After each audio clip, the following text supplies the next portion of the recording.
Guys, we're starting in 3 minutes. Get your water, get your popcorn. We got Cyrus from the Guru Gauntlet, one of the only gurus that actually managed to pass an incredibly high win rate. He's proved himself as a guru. We're going to have some questions and learn about his stuff today.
Guys, today we're without camera, but that's perfectly fine because all we need to do is hear and learn from Cyrus to quickly introduce him, and then I'll let him take a little bit and introduce himself even further. We brought him on because I have been running a Guru Gauntlet under Maven, and the Guru Gauntlet is a skill based challenge. It's just simply a challenge on Maven, and we give them to gurus in order to prove that they are profitable traders. Okay, and then I reveal to the audience, or reveal to the community, hey, did they actually make money? How well did they trade? Did they blow it in a day? You know what I mean? And if a trader takes 100 trades in a week and then blows the account in a week, well, I can pretty clearly say that this trader might not be the best trader for you to learn from, okay? And a lot of gurus, they like to push affiliate sales, or they push a course or signal, something like this. And this is the whole point of the Guru Gauntlet, is so that we can identify which gurus are good, which gurus are bad, okay? So Cyrus is the best performing guru that we've had on the Gauntlet so far. A 90% win rate on his challenges. He passed both phase 1 and phase 2 within 1 month. And he is now a funded Maven trader. Nearly no losses. And we need to learn from you, Cyrus. And I just called you my cat's name. So go ahead and introduce yourself. Oh, wait. Okay. Go ahead and introduce yourself and where you learned, how long you've been trading, and whatnot. Can you guys hear me? I can't hear you, Hunter. Say again?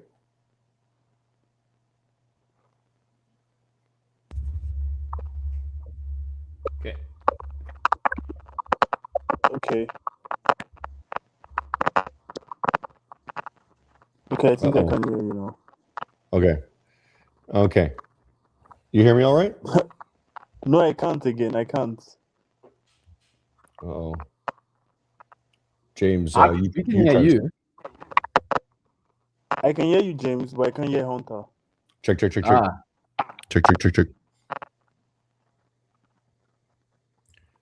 Okay, interesting. James, you might have to tell him what to do. Yeah.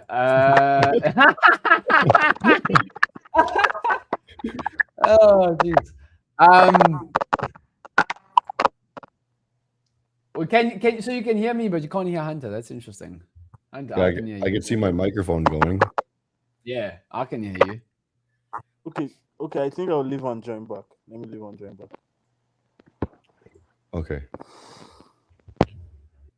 Okay. While we're gonna wait for him to come back, I'm gonna just remove him here.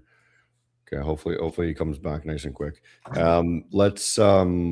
Let's quickly. What was he trading basically as well? We can speak about other things. I believe he was trading gold.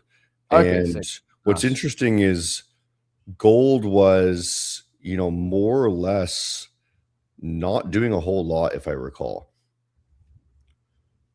Yeah, it was gold. It was coming. It was going back and forth as well, like just again. up and down. Check. Let's have a look. Okay. Cyrus, are you good? Yeah, I am now. Okay, perfect. Okay, guys, thanks for listening along with that. Cool. Cyrus, I was just introducing you and saying that you are the best trader that we've had on the Guru Gauntlet so far. And I would like to get you to introduce yourself now. Okay, so good day everyone. I'm Cyrus, the creator.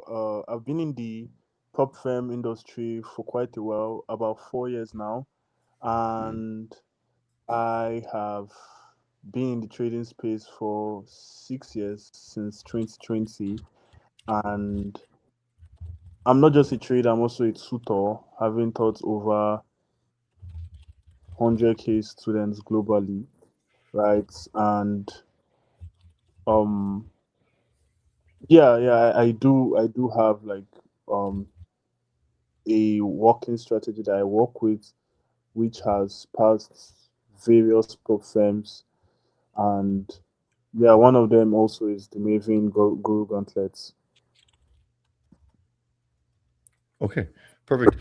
So I know everyone immediately is going to want to know, what is the strategy?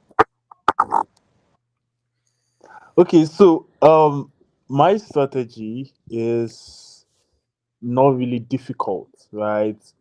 But then it works mostly with sessions. Do you understand? And also chart patterns, right?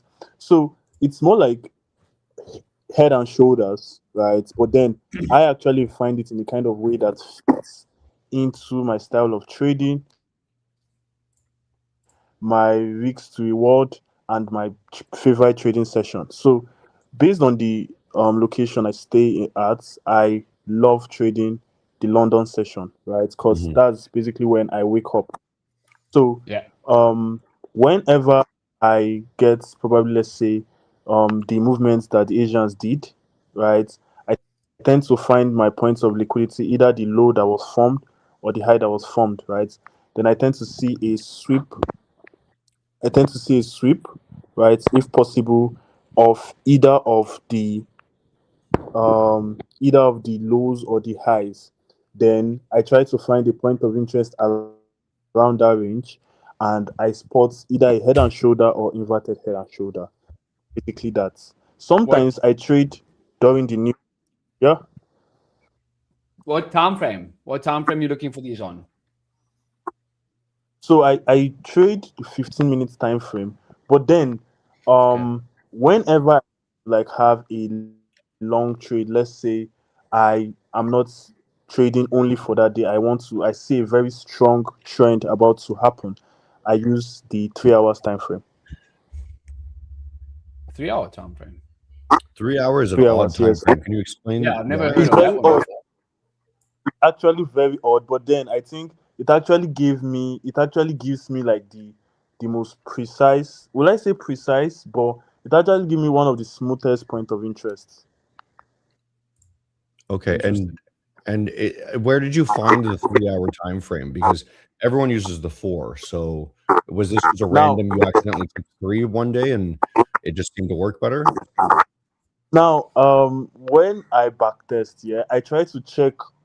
So this is how I learn, right? So when I come across traders on X, right, and I want to like know how did this guy catch this particular trade, I tend to Mhm. save trade setups, right, and I tend to use it to backtest. So there was this time where I was trying to backtest, and I was trying to find the exact time frame this guy used to actually spot that particular candle that caused the move or that particular point of interest. And I kind of found out that he doesn't trade the common time frames. We all know the common time frames are 4 hours, 1 hour, 15 minutes, right? But I think he trades 45 minutes and 3 hours. And I tend to like backtested with these time frames. And I spotted this point of interest. And I used this time frame, that is the 3 hour time frame, to actually backtest for a long period of time. And I noticed that there's actually a good win rate with this 3 hours time frame. So I and TradingView happened to have that option where you can search for any kind of time frame, even the 5 hours time frame. So I had to just search for the 3 hours time frame and favorite it. And ever since then, I've been using the 3 hours time frame. I use the 4 hours time frame, but then the 3 hours time frame actually gives me a good point of interest. I've never heard of that before. Hunter, have you heard of the 3 hour time frame? I mean, I guess I've heard of the 2 hour. I've done 2, and I've seen people using the 45, and I always Yeah. thought it was kind of just like people wanting to like the 2 hour Because- makes sense to me because yeah. it's you don't want to wait for the 4 hour if it's an intraday trade. But the 3 hour is really odd to me. The 45 also, I think it's just somebody trying to be fancy. Sure. But it makes sense in the fact that it's 3 15-minute candles, I suppose. Yeah. Okay, so I have a No, question. you only Cyrus, so you're only trading gold. Gold actually has. I trade BTC also, and I Okay. think one of the pairs I'm adapting to is UK 100. Oh, nice. So Yeah. BTC, gold, and UK 100, but majorly gold. Like if I was to take 10 trades, 6 to 7 is going to be gold. Sure. Nice. Okay, and I noticed looking at your trade data, it looks like you DCA'd a little bit.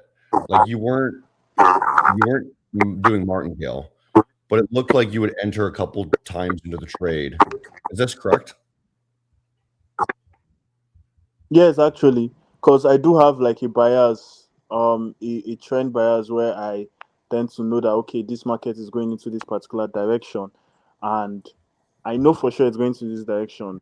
So I, if I want to enter, um, let's say 4 lots, or let's just say 1 lot on a particular setup, right? I tend to Mhm. start with probably let's say 0.2, right? I basically don't put my whole lot into one position. So that's it. Okay, and then where would you scale in? Would you just do every level down, or is it just kind of random, or do you look for reversals? Reversals, not really random reversals. Okay, so every time it looks like it might reverse back up into the trend, you enter another position? Yes, as long as it doesn't hit my invalidation zone. Okay, and then what would that invalidation zone be? How do you find it? I have I have a level where I set on my trading view, right? Where if the market is approaching that level and I have a maximum risk I am willing to allocate for that day.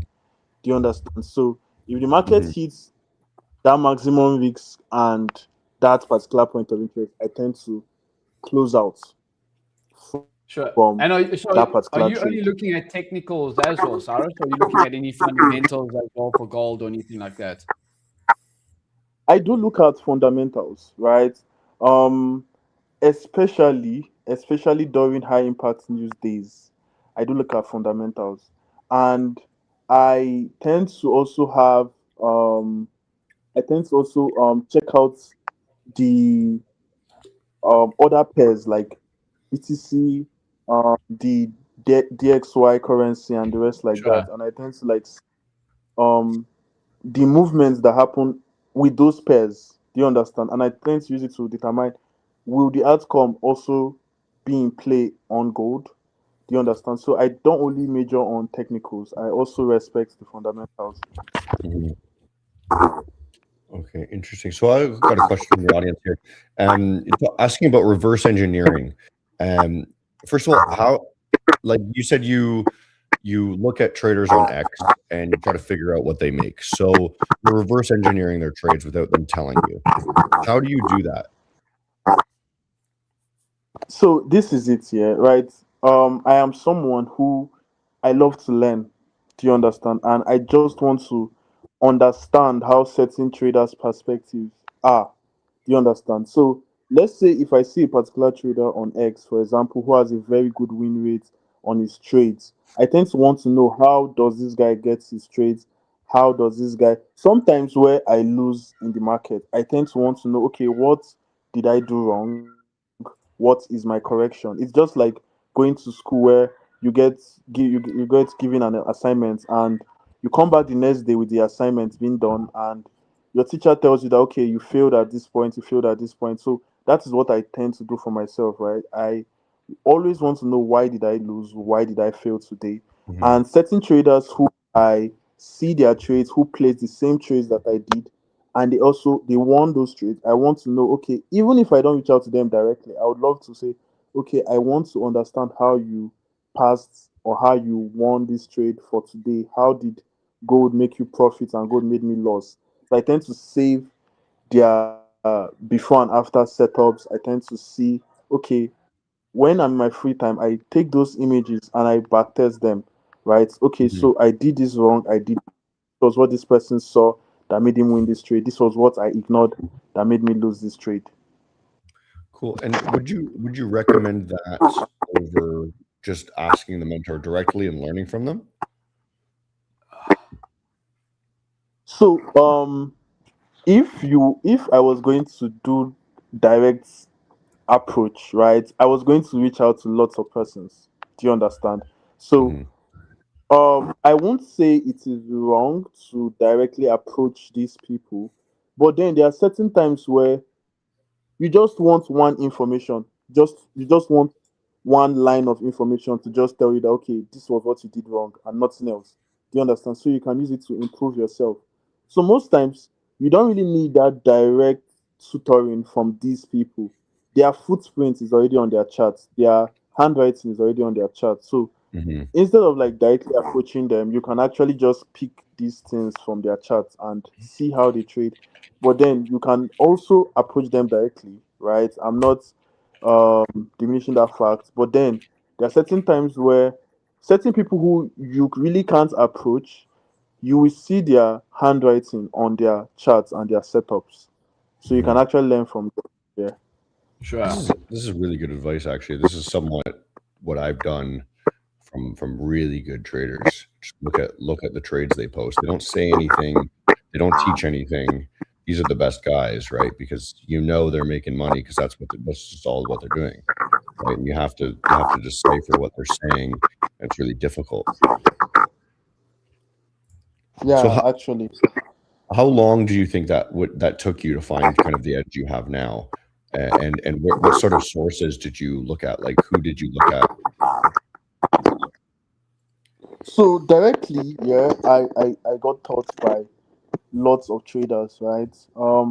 So one thing newbies failed to understand, and it actually delayed my profitability was I I was combining every single thing I could come across. And one thing I have noticed, and this is like a habit, or this is like a culture for people who are profitable, is they do the simplest things. They don't complicate what works for them. They don't combine every single thing that they know. They just find something simple that can be repeated and they stick to it. But when I was starting off here, it was difficult to make profits because I was combining so many things, and I was thinking the more knowledge, the more profitability. Knowledge is actually good, but then at some point you have to level down to the most simplest representation of something that works on the chart and stick to it. Do you understand? So Mhm. I'm going to like give a big shout out to every single person I learned from because they actually gave me the the origin of the setup or the strategy that I use at the moment, right? But then the click that I had when I was starting off was leveling down to the most basic things that you think it is so basic, but it's actually the best. It's actually what works. You understand? So, I did learn from quite a lot of traders, quite a lot, right? Because I was finding that edge, but I realized that there's no really a perfect edge, right? You have to just be the one to stick to what works for you over time and stick to profitability. If there was 100% win rate, everybody will be billionaires on in this market. But as long as we are still finding our edge and sticking to what works for us, gives us profits, then that's just it. The days you make losses, you move on to the next. The days you make losses, you move on to the next. But as long as you have something that gives you a good win rate and you stick to it and it repeats itself, that is it. That is all. Did I answer the question? What what do you think of gold at the moment, where we're sitting at right now? Because I know the Hunter said that when you were trading the Gauntlet, that it was moving quite up and down quite a lot. But what do you think of gold right now, where we're sitting at the moment? What do I think of gold? Yes. Mhm. Okay, so I had a at 4061 that got triggered. I also had a buy to sell. So I had a gold setup that got triggered this new year, and it triggered, and I think it's currently giving me 1 to 2 or 1 to 3 rather, right? So I am looking at gold below 4,000 because um the market overall is bearish, right? We're just seeing intraday bullishness and all, but overall, I still want to see gold below 4,000, and I know for sure it's still going to hit it, but we still should not ignore the point of interest um Mhm. it is respecting, right? So there's a point of interest that I think there's an order block at I think at 4,000 4,000. Oh, sorry, 3,980, right? There's another block at 3,980 that's actually printed last year,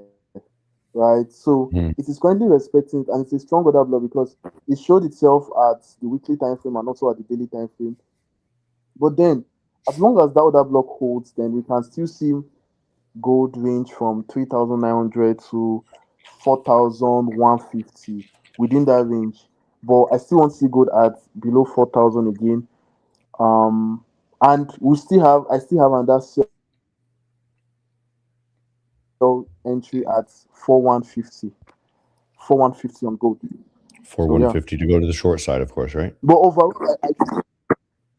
yeah, exactly. But I still want to Mhm. see where the monthly candle closes. Interesting. Yeah. Yeah.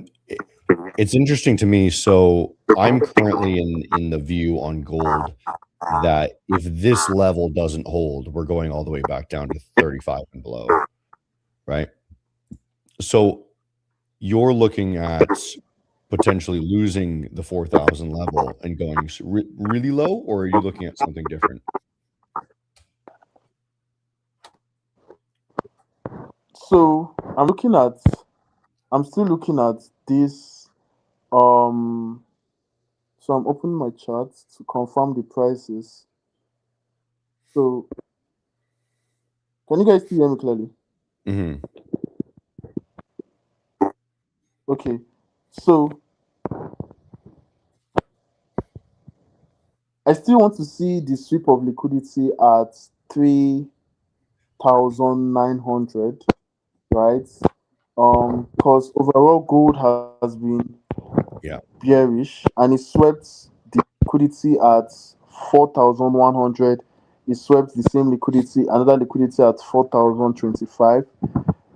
So we might see a respect of this 1 day candle, which formed at Wednesday 25th of November. Oh, sorry, Wednesday 5th of November 2025, right? And it might gold is going to rally back to the 4,100 region for a strong push lower to the Mhm. 3,988 region. So if this daily candle closes, I need to see the daily candle close bullishly. If it closes bullishly, then we will see a rally back. We have a little fair value gap at around 4,095, 4,130, around that range. There's a little fair value gap at that range, right? So I need to see the sweep of a tap into the fair value gap and the sweep of liquidity at 4,095, right? Now, once I see a bullish strength on the daily time frame after today closes, the market is likely to rally back to the 4,120 region, Okay. and a strong sell should push the market below the 4,000, 3,900, right? So I use the correlation between gold and BTC at the moment because I noticed there's a slight similarity between them, right? I'm expecting BTC to trade below 57K, 55K coming days, right? Because the 4 hour candle, the 4 hour breakout structure happened 2 hours ago, right? So I know for sure that a retracement back to the 60K region is going to drive price lower. So once BTC goes lower, there's a high tendency gold is also going lower, Okay. right? So Interesting. basically, yeah. Now it's interesting you're trading gold though, right? And you're using Bitcoin as confluence, Yeah. or just a secondary trade. That's a secondary trade. Okay. Yeah, because Bitcoin's volume is so small compared to gold that I would find it hard to believe that somebody could use it as confluence for their gold trades. Not really, not really my confluence for the. I just tend to like see similarities in their movement at the moment because um liquidity is actually driving out of the crypto market, right? And it needs a strong point of interest to accumulate more liquidity to push it higher. Do you understand?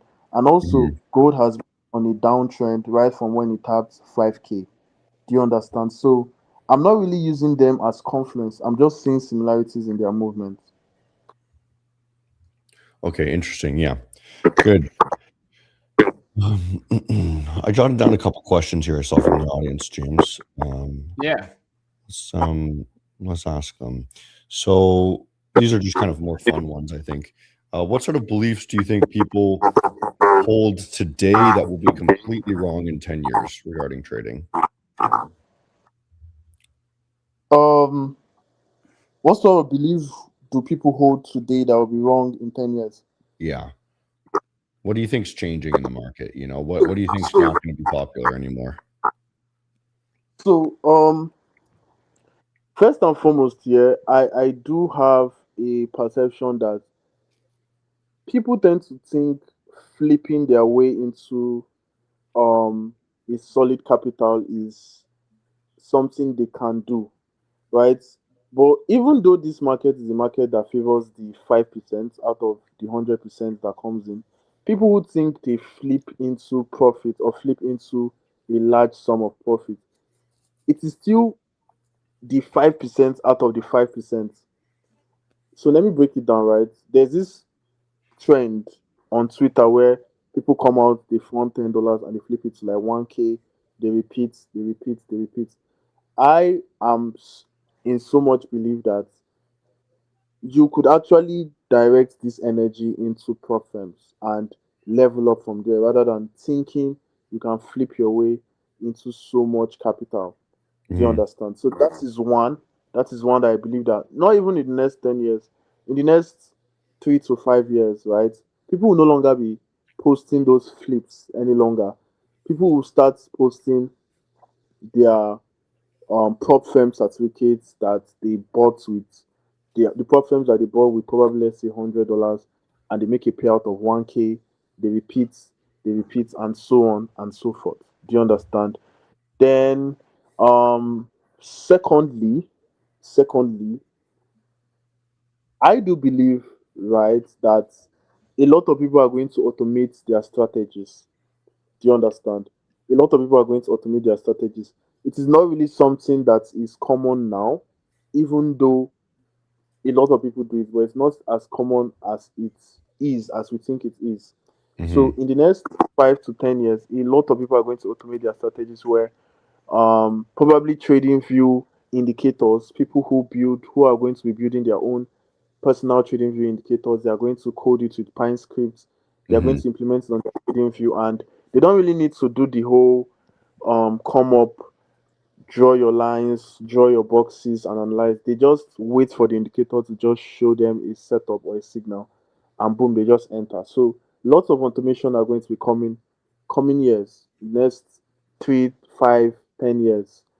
We'll see more of people who they just need 3 months of knowledge, and they find something that works, they find a strategy that works or has been proven that it works, and they just automate it, and boom, that's it.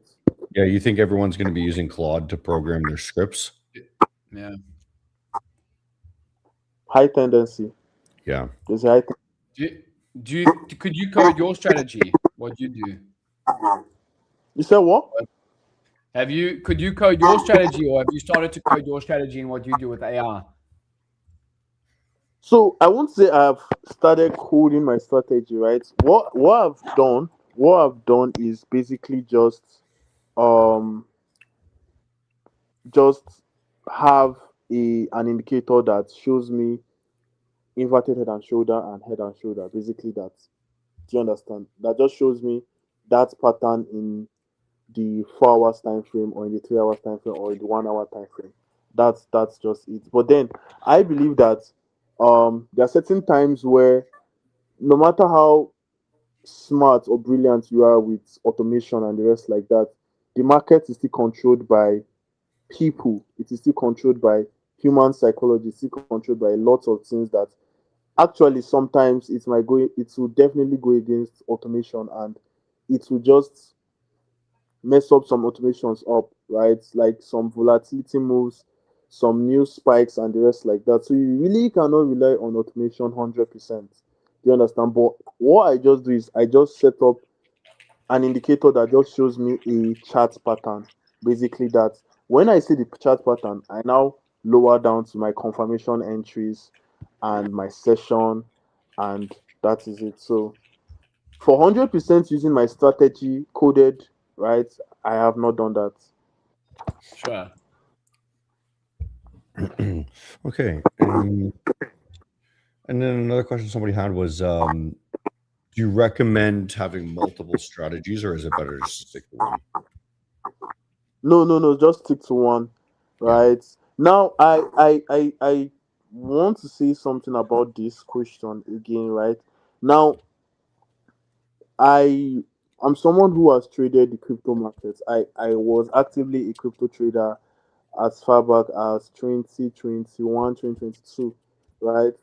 And I realized something, right? That there are certain pairs that if you use support and resistance on those pairs, you'd make more profits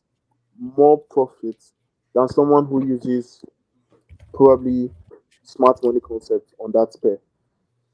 Do you understand? I actually backtested this and I realized that it is actually true. Right? You can do it after this meeting and try to like check certain pairs. So there are certain pairs that works with certain strategies and certain patterns. If you don't understand these patterns, it will be a little bit difficult for you to actually make profits in these pairs. Do you understand? So for those kind of situation, right, I can say you can also use certain different strategies on those kind of pairs. But if you want to maintain long-term profitability, stick to a pair that you know that this pair has proven your strategy right. This pair has given you good win rates, or this your strategy has given you good win rates on this pair, and just stick to it. Do you understand? So many people complicate their strategies and pairs together, that even though the strategy is like gives good win rate, the pair might still be rigid for that kind of strategy. Mm-hmm. Okay, right on. Cool. James, do you have any more questions? I don't, but we can look at maybe one or two more in the chat. Yeah. What do you want to do that? Yeah, we can do. Would you rather buy, Cyrus, would you rather buy gold or Bitcoin for the next 10 years? Because I know you said you like to trade both, right? Mm. So, if I was going to go for the sector that if I was going to go for the sector that is going to print me money faster, I would stick to buying Bitcoin. But if I want to go for a hedge of my money and sustainability for longer term, I'll stick to gold. Mm-hmm. Sure.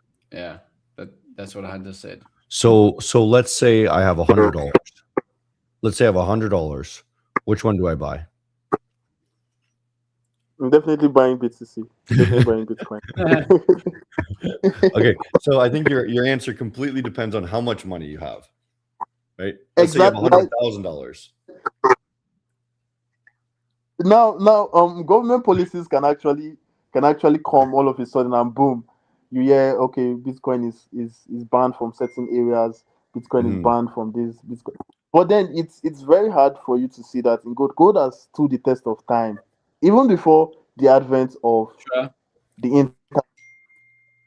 Gold has been existing, right? So why not choose long-term sustainability over something that is still trying to bring relevance, or is still trying to show relevance? So I'd rather stick to gold if I was holding so much. If I was holding so much, I'll stick to gold. But if I wanted something quick flips, I'll stick to Bitcoin. Bitcoin has more tendency of flipping on these prices, right, in a shorter period of time over gold. Right on. Okay. Cool. I think that might be a good point to wrap it up. Yeah. Yeah. Okay. Cyrus, let's have you to plug your social media so that people can find you. Okay, so on X, I'm majorly active on X, right? My X is CYRUSOLOGUN, Cyrus Ologun, at Cyrus Ologun, right? That's my X. Then my TG, right? My TG community is at Cyrus the Creator, CYRUSTHECREATOR.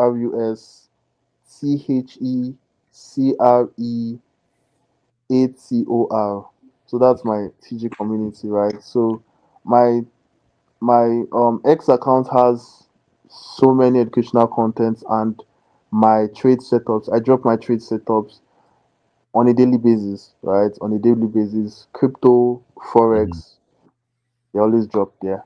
So I posted your X account in the Discord so that people can find you as well. And the winner of the $50,000 giveaway is going to be posted there as well. Okay. Thanks so much, Cyrus. Yeah, I think we have a new guest every week. Next week we're gonna have trades. Yeah, every week Tuesday. Yeah, trades with Pat's coming. We got next week. Yeah. Trades with Pat. I'm super excited about that one. I've been trading with him for 2 years. Yeah, finally agreed to come on. So cool. Thanks so much, Cyrus. Thanks so much, everyone. I'll see you guys next week. Thank you, James. Yes, sir.